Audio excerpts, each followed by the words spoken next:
आज हम एक्सप्लेन करने वाले हैं कमाल की वेब सीरीज को जिसका नाम है वृंदा। तो वीडियो शुरू करते हैं और अगर वीडियो अच्छा लगे तो वीडियो को लाइक करके चैनल को सब्सक्राइब जरूर कीजिएगा ताकि आपको इसी तरह के लेटेस्ट और फ्रेश कंटेंट मिलते रहे। तो वेब सीरीज की शुरुआत होती है और हमें 1996 में गंगावारम फॉरेस्ट को दिखाया जाता है, जहाँ पर कि हम सत्या और चिन्नी नामक भाई बहन को देख पाते हैं। दोनों ही जंगल में खेल रहे होते हैं। सत्या अपनी बहन चिन्नी से कहता है कि वो उसका ख्याल रखेगा और कभी भी कुछ भी नहीं होने देगा। जिसके बाद चिन्नी और सत्या जिस गांव में रहते हैं उसी गांव में एक आदमी की डेथ हो जाती है, जहाँ पर कि कुछ बाबाओं का मानना है कि ये दरअसल में देवी जी के श्राप के वजह से हुआ है। ये गांव जो है वो श्रापित हो चुका है, इसलिए देवी माँ जो है वो एक बलि चाहती है, तभी ये गांव श्राप से मुक्त हो सकेगा। जब ये बात वो बाबा बोल रहा होता है तब यहाँ पर सत्या, चिन्नी और उसकी माँ भी मौजूद थे। यहाँ पर बाबा जो है वो चिन्नी की तरफ उंगली उठाता है।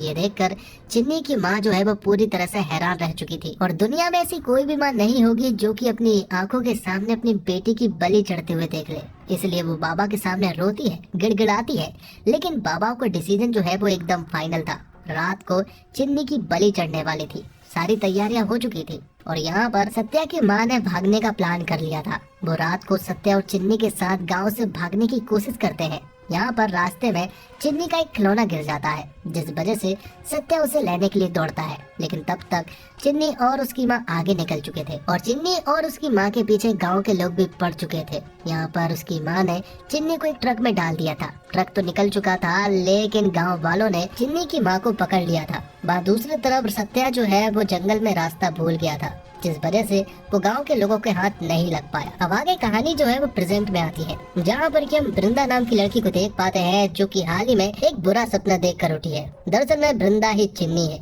और बचपन में जो उसके साथ हुआ था उसके सपने उसे आज तक आते हैं। तो आगे में वृंदा की फैमिली को दिखाया जाता है। वृंदा की फैमिली में उसकी माँ और उसकी बहन नैना है, लेकिन नैना वृंदा को खास पसंद नहीं करती है, लेकिन उसकी माँ ऐसा कोई भी भेदभाव नहीं रखती है, वो दोनों को समान ही मानती है। तो नैना जो है वो स्कूल में पढ़ती है और उसके दोस्त जो है वो लड़के हैं और वो अक्सर उनके साथ बाइक पर जाती रहती है और नैना ये सारी चीजें अक्सर देखती रहती है। अब आगे हम एक पुलिस स्टेशन में सब इंस्पेक्टर सारथी को देख पाते हैं और थोड़ी देर के बाद इसी पुलिस स्टेशन में वृंदा को भी देख पाते हैं। मालूम चलता है कि वृंदा भी इसी पुलिस स्टेशन में सब इंस्पेक्टर की पोस्ट पर है, लेकिन कोई उसे खास पसंद नहीं करता है क्योंकि वो किसी से ज्यादा बात नहीं करती है और सिर्फ अपने काम से काम रखती है। तो वृंदा जिस जगह पर बैठी होती है उसी के बाजू में टॉयलेट है। वहाँ पर लोग जाते हैं लेकिन दरवाजा खुला ही छोड़ देते हैं, लेकिन वृंदा उन लोगों से कुछ नहीं कहती बल्कि दरवाजा चुपचाप बंद कर देती है। ये सब चीजें देखकर हम समझ सकते हैं कि वृंदा बहुत ही सीरियस आती है। और फिर थोड़ी देर के बाद पुलिस स्टेशन में सीआई मतलब कि सर्कल इंस्पेक्टर आते हैं, जिसका नाम सैलमोन है और सैलमोन एक नंबर का घूसखोर आदमी है। उसे इन्वेस्टिगेशन और काम काज से ज्यादा कोई मतलब नहीं है। सब इंस्पेक्टर साथ ही ईमानदार तो है, लेकिन सैलमोन के साथ रह रहकर वो भी वैसा ही बनता जा रहा है। लेकिन सैलमोन का वृंदा पर कोई भी फर्क नहीं पड़ा है,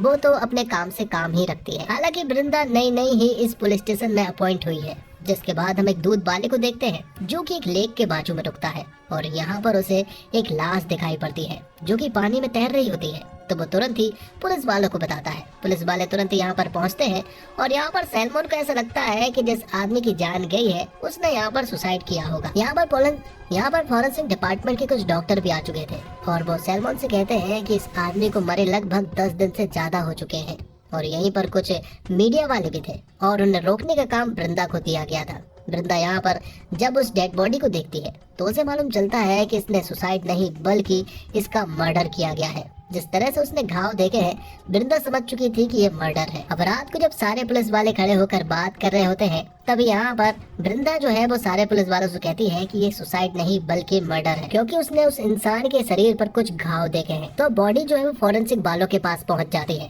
जहाँ पर कि डॉक्टर सैलमोन को बताता है कि ये सुसाइड नहीं बल्कि मर्डर है और डॉक्टर उन्हें ये भी बताता है कि इसके शरीर पर एक ही जगह पर 16 बार किया गया है, जबकि एक बार में इसका काम हो गया था। लेकिन सोचिए 16 बार किया गया है। पहला बार पीठ पर किया गया था और उसके 22 घंटे के बाद ये सारे 16 बार छाती पर किए गए हैं। बाद में इसकी बॉडी को बोरे में भरकर तालाब में फेंक दिया गया था। बोरे को चूहे ने कतर दिया था, इसलिए बॉडी जो है वो तालाब में तैर रही थी। तो अब उस आदमी के बारे में पता करने के लिए 1 महीने पुराने के सारे मिसिंग केसेस को निकाला जाता है और उस आदमी के बारे में पता किया जाता है कि आखिर वो है कौन।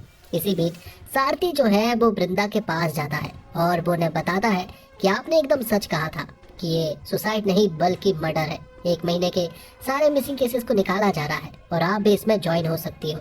जिस पर कि वृंदा भी ज्वाइन हो जाती है और उस आदमी के बारे में पता करने की कोशिश करने लगती है।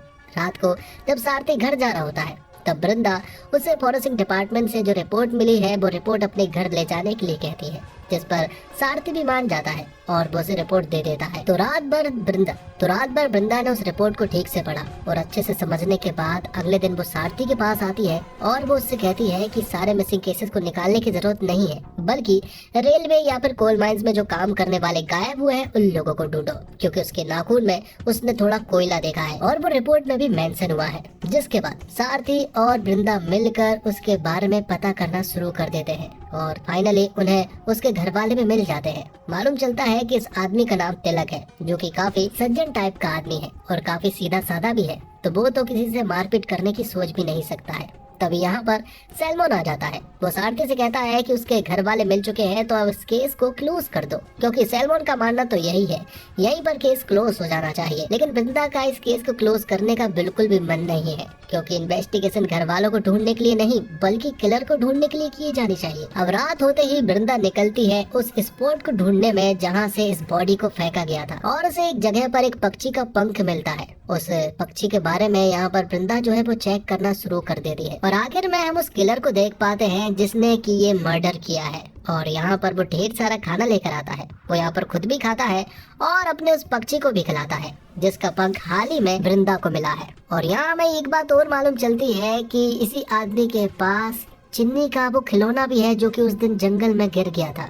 तब हमें मालूम चलता है कि ये जरूर सत्या होगा, जिसकी बहन चिन्नी है जो कि अब वृंदा है। जिसके बाद फ्लैशबैक में उसी गांव का सीन दिखाया जाता है जहाँ पर कि गांव वालों ने चिन्नी की माँ को पकड़ लिया था। यहाँ पर बाबाओं का कहना ये था कि इस औरत ने चिन्नी की बलि को रोका है, जिस वजह से इस औरत को भी जान देनी पड़ेगी। जिसके बाद वो गांव की एक दूसरी लड़की को लाते हैं और उस लड़की की बलि चढ़ा देते हैं। साथ में यहाँ पर बाबाओं ने चिन्नी की माँ को भी मार दिया था। तब यहाँ पर दौड़ता हुआ सत्या आता है। यहाँ पर वो गांव की एक लड़की को जलता हुआ देखता है और अपनी माँ को मरा हुआ, जिससे उसे ऐसा लगता है कि चिन्नी भी मारी गई है और उसकी माँ भी, जिससे कि सत्या को यहाँ पर गुस्सा आ जाता है और वो यहाँ के सारे मंदिर को जला डालता है। लेकिन भूख पूरी तरह से नहीं मिटी थी, इसलिए गुस्से में वो पूरे गांव को ही जला डालता है। जिसके बाद कहानी प्रेजेंट में आती है, जहाँ पर कि हम सारथी की वाइफ रेखा को देख पाते हैं। दोनों एक दूसरे से बहुत प्यार तो करते हैं, लेकिन उन्हें अभी तक बच्चे नहीं हुए हैं। जिसके बाद सारथी जो है वो फिर से पुलिस स्टेशन में आ जाता है, जबकि सैलमन ने कहा था कि इस केस को बंद कर दिया जाए।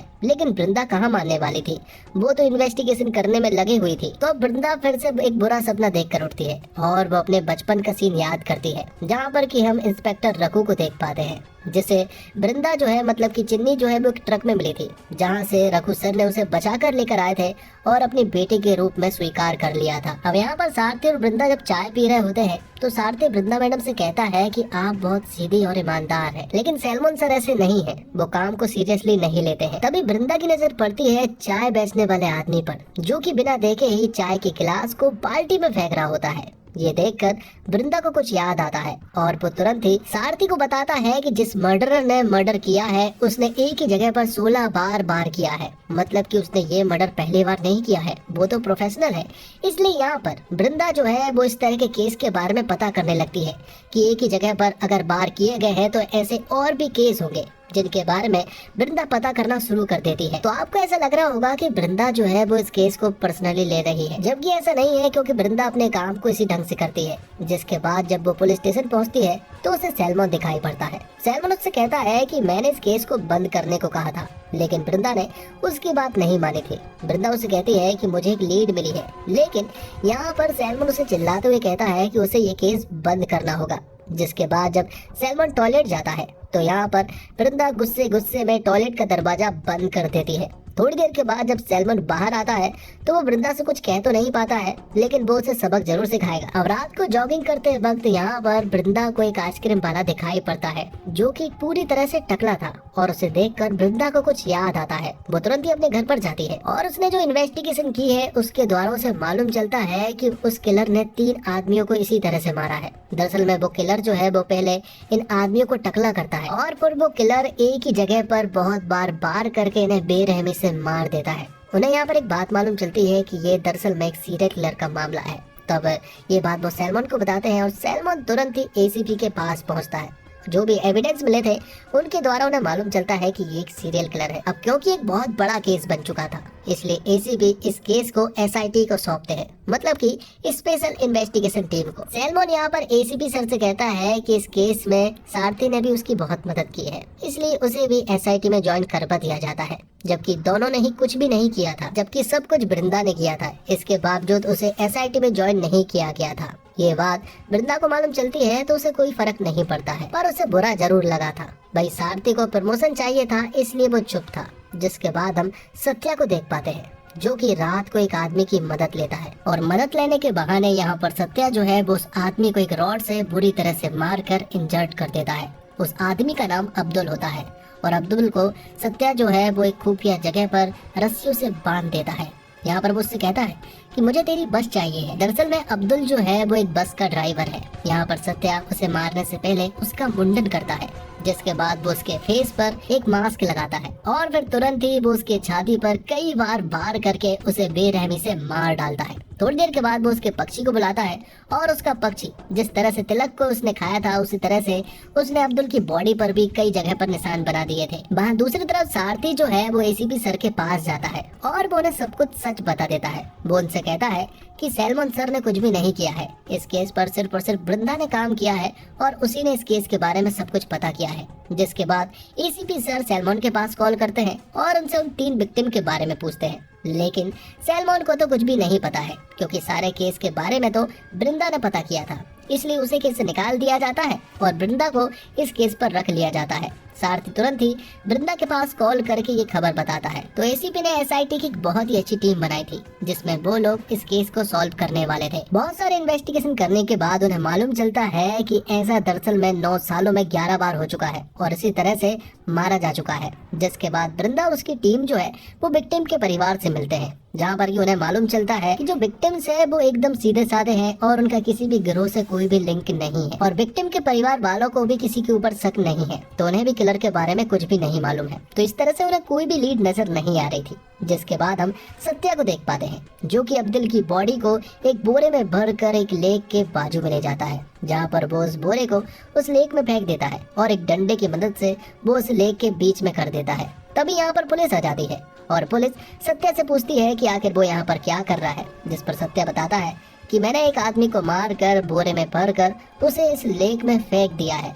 लेकिन पुलिस वाले उस पर विश्वास नहीं करते हैं, और उन्हें यहाँ पर एक सुट्टा दिखाई देता है। तो उन्हें ऐसा लगता है कि शायद ये आदमी इसी को छुपाने के कारण उल्टी सीधी बकवास कर रहा है, तो वो उसे जेल ले जा लेते हैं। यहाँ दूसरी तरफ एक पार्टी में नैना को अर्जुन नाम का एक लड़का मिलता है, जो कि नैना पर लाइन मार रहा था। वो उससे दोस्ती कर लेता है, और फिर वो दोनों साथ में डांस भी करते हैं। जिसके बाद वृंदा जो है वो अब्दुल के घर पहुंचती है, जो कि हाल ही में गायब हुआ है और उसे सत्या ने मार दिया है। अब्दुल की बीवी यहाँ पर वृंदा को बताती है कि वो एक बस ड्राइवर है, और उनका किसी से भी कोई भी लेना देना नहीं है। जिसके बाद वृंदा जो है वो अपने घर जाने लगती है। तभी यहाँ पर ऑटो वाला ड्राइवर वृंदा को बताता है कि अब्दुल जो है वो काफी सही आदमी है, वो किसी से भी लड़ाई झगड़ा तक नहीं करता है, और वो हर रोज इसी रास्ते से आना जाना करता है, वो खुद ही उसे छोड़ा करता था। जिसके बाद यहाँ पर वृंदा को एक सुनसान जगह मिलती है, जहाँ से अब्दुल का आना जाना रहता है। तो वो यहाँ पर कुछ टायरों के निशान भी देखती है। इसी खंडर में आगे जाने के बाद वृंदा को कुछ दूरी पर खून दिखता है, और कटे हुए बाल भी, जिसे देखकर वृंदा समझ जाती है कि यहीं पर खून किया गया है। जिसके बाद वो पुलिस वालों को सूचित करती है, और वो इस जगह को सील कर लेते हैं। तब सारे पुलिस वाले मिलकर यहाँ के सारे एविडेंस जो है वो कलेक्ट करने में लग जाते हैं, और तभी वृंदा को यहीं पर एटीएम की एक स्लिप दिखाई पड़ती है। इस स्लिप पर आनंद नाम के आदमी का नाम लिखा हुआ था। ये देखकर वृंदा को उस आदमी पर शक हो रहा था, इसलिए वृंदा एसीपी सर से कहती है कि हमें आनंद से पूछताछ करनी चाहिए। लेकिन एसीपी सर कहते हैं कि इतनी सी बात के लिए हम किसी आदमी को परेशान नहीं कर सकते, लेकिन ये सीरियल मर्डर का केस है, इसलिए एसीपी सर मान जाते हैं। दूसरी तरफ पुलिस वालों ने सत्या को पकड़ रखा था। सत्या से वो लोग नाम पूछते हैं, लेकिन वो यहाँ पर कुछ भी नहीं बताता है। तब पुलिस वाले उसका नाम अलेक्जेंडर रख देते हैं। जिसके बाद हम आनंद नाम के आदमी को देख पाते हैं, जो कि एक कॉलेज में लेक्चरर है, और वो कई तरह की चैरिटी भी चलाता है, मतलब कि वो एक भला इंसान है। और यहाँ पर वो अपने पिता से बहुत ज्यादा प्यार करता है। वो अक्सर व्हील चेयर पर ही रहते हैं, और उनकी तबीयत भी अक्सर खराब रहती है। यहाँ पर वृंदा और सारथी आ चुके थे। वो आनंद से कहते हैं कि हमें आपसे कुछ पूछताछ करनी है। तो वो उन्हें पुलिस स्टेशन ले जाते हैं, जहाँ पर कि सारथी उससे पूछता है कि 15 तारीख की रात को आप कहाँ कहाँ गए थे और आपने एटीएम से कितना पैसा निकाला था। जिस पर कि आनंद उन्हें बताता है कि वो हॉस्पिटल गया था और उसी के कारण उसने कुछ पैसे जो है वो एटीएम से निकाले थे। लेकिन पुलिस वालों को ये जानना था कि आखिर आपने एटीएम से जिस जगह से पैसे निकाले थे उससे 80 किलोमीटर दूर ये स्लिप कैसे पहुंची। ये बात सुनकर तो आनंद गुस्सा हो जाता है और उनसे कहता है कि आप बेबुनियाद सवाल पूछ रहे हैं, मेरे जैसे सीधे साधे इंसान को आप फंसाना चाहते हैं। जाते जाते वृंदा उनसे कुछ फोटो दिखाते हुए पूछती है कि क्या आप इन लोगों को जानते हैं, लेकिन आनंद यहाँ पर गुस्से में बड़बड़ाता हुआ निकल जाता है। तो आनंद के जाने के बाद वृंदा जो है वो सारथी से कहती है कि हमें आनंद को अभी नहीं जाने देना चाहिए था, मुझे अभी भी उससे पूछताछ करनी थी क्योंकि हमारे पास कोई सॉलिड लीड नहीं है और यही एक लौती लीड है। तो सारथी थी उसकी बात नहीं मानता है, इसलिए वृंदा अकेले ही आनंद का पीछा करने लगती है। वो जहाँ जहाँ जाता है वृंदा उसके पीछे पीछे जाकर उसके बारे में पता करने लगती है। एक दिन वृंदा को मालूम चलता है कि नैना जो है वो कार में एक लड़के के साथ घूम रही थी। ये बात उसने अपनी माँ को बताया तो उसकी माँ ने नैना को बहुत चिल्लाया और नैना यहाँ पर वृंदा से कहती है कि वो तुमसे बहुत ज्यादा हेट करती है। वहाँ दूसरी तरफ सारथी के हाथ कुछ लगता है। दरअसल में वो देखता है कि जिस जिस जगह पर लोगों को मारा गया है उसी के बाजू बाजू वाले लेक में उन लोगों की लाश मिली है। तो अब सारथी को ऐसा लगता है कि अब्दुल भी जिस जगह से गायब हुआ है उसी के बाजू में एक लेक है और उसकी बॉडी भी वहीं पर मिल सकती है क्योंकि उनके पास मिसिंग लोगों की पूरी लिस्ट है। यहाँ दूसरी तरफ वृंदा जो है वो आनंद का कई दिनों से पीछा कर रही थी, लेकिन वो कुछ ज्यादा जान नहीं पा रही थी, इसलिए वो आनंद से कुछ बात करना चाहती थी। तब आनंद कहता है कि वो कॉलेज जा रहा है, साथ चलो और जान लो कि मैं कैसा हूँ। उससे वो बात करने लगती है और आनंद अपने बैकग्राउंड के बारे में बताने लगता है। वो अपनी फैमिली के बारे में बताता है, सब कुछ बताता है। साथ ही वो ये भी बताता है कि वो भगवान में नहीं मानता है। दूसरी तरफ सारथी अपनी टीम के साथ लेक के पास पहुंचता है और वहाँ पर वो बॉडी को चेक करने लगते हैं। यहाँ दूसरी तरफ जिस जेल में सत्या को रखा गया था उसमें सत्या के पास जो जो चीजें थी वो पुलिस वाले चेक करने लगते हैं। तब यहाँ पर उसके सामान में चिन्नी का वो खिलौना लग जाता है। ये देखकर तो यहाँ पर सत्या जो वो भड़क उठता है और ये देखकर इंस्पेक्टर भी पूरी तरह से खामोश हो जाते हैं और वो सत्या को चिन्नी का खिलौना देकर यहाँ से भगा देते हैं। आगे हम देखते हैं कि आनंद जो है वो अपने स्टूडेंट को काफी प्यार से पढ़ा रहा होता है और दूर से ये सारी चीजें वृंदा भी देख रही होती है। कहीं ना कहीं वो समझ चुकी थी कि आनंद जो है वो काफी अच्छा आदमी है और वो उस पर वैसे ही शक कर रहे हैं। ये देखकर वो फ्लैशबैक में अपने पिता की कही गई बातों को याद करने लगती है कि उसके पिता भी उसे बहुत ही अच्छे से सिखाया करते थे। और फिर कुछ दिनों के बाद अचानक से वृंदा और उसकी फैमिली को मालूम चला कि रघु सर की डेथ हो गई है। दरअसल में रघु सर किसी लड़की को बचाने के लिए गए थे और वहीं पर उन्हें जान से मार दिया गया था। ये देखकर उनकी पूरी फैमिली शॉक्ड रह गई थी। आगे हम देखते हैं कि प्रेजेंट में यहाँ पर वृंदा जो है वो आनंद के घर पर खाना खाने के लिए जाती है, जहाँ पर कि आनंद अपने पिता को खाना खिला रहा था। तभी अचानक से वो बेहोश हो जाते हैं और तभी आनंद जो है वो उन्हें एक इंजेक्शन लगाता है और वो तुरंत ही ठीक हो जाते हैं। आनंद वृंदा को बताता है कि उसके पिता को नए लोगों को देखकर एंजाइटी होती है। वहाँ रात को सारथी अपनी टीम के साथ जब लेक को चेक कर रहा होता है तभी उसे डेड बॉडी मिल जाती है और वो डेड बॉडी दरअसल में अब्दुल की थी। तो वहाँ डेड बॉडी को लेक से बाहर निकाला जा रहा था, तभी यहाँ पर वृंदा के पास एक कॉल आता है और उसे बताया जाता है कि आनंद की फादर की डेथ हो चुकी है, उन्हें उन्हीं के घर में बेरहमी से मार दिया गया है। और इसी के साथ एपिसोड 4 यहीं पर खत्म होता है, मतलब कि पहला पार्ट यहीं पर खत्म होता है। तो दोस्तों अगली वीडियो में मैं सारे एपिसोड को एक्सप्लेन कर दूंगा। वीडियो अगर अच्छी लगी हो तो वीडियो को लाइक जरूर कीजिएगा। इसी तरह की वीडियोस पाने के लिए आप हमारे चैनल को सब्सक्राइब भी कीजिएगा ताकि आपको इसी तरह के लेटेस्ट और फ्रेश कंटेंट मिलते रहे। मिलते हैं अगली वीडियो के साथ, तब तक के लिए आप हमारे चैनल के साथ बने रहिए। धन्यवाद। जय हिंद, जय भारत, जय श्री राम।